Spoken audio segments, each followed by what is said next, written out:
আসসালামু আলাইকুম মামা পাপা, কাইফা হালেক?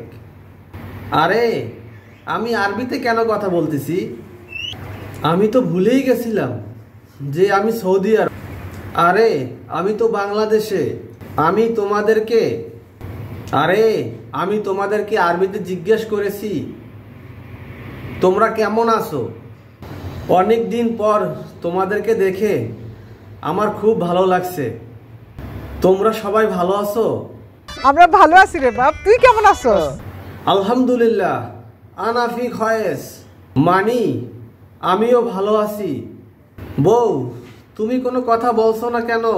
তোমার জন্য সৌদি আরব থেকে সাবান, শ্যাম্পু, ক্রিম, সেন্ট কত কিছু পাঠাইছি, ওইগুলো তুমি মাখো নাই। তুমি এত কালা কেরে? আমি যেমন আছিলাম তেমনই আছি। সৌদি আরবে গিয়া আরবের সুন্দর সুন্দর ফসা ফসা মাইয়া দেখে এখন আমারে কালা কালা লাগতাছে। মিখো হতা সামি, মানি তোমার সাথে মজা করলাম। থাক, আর চাপা মারণ লাগবো না, আসেন ঘরে আসেন। তুমি তো আরাবিয়ান মহিলাদের চেয়েও অনেক সুন্দর, অনেক সুন্দর লাগতেছে।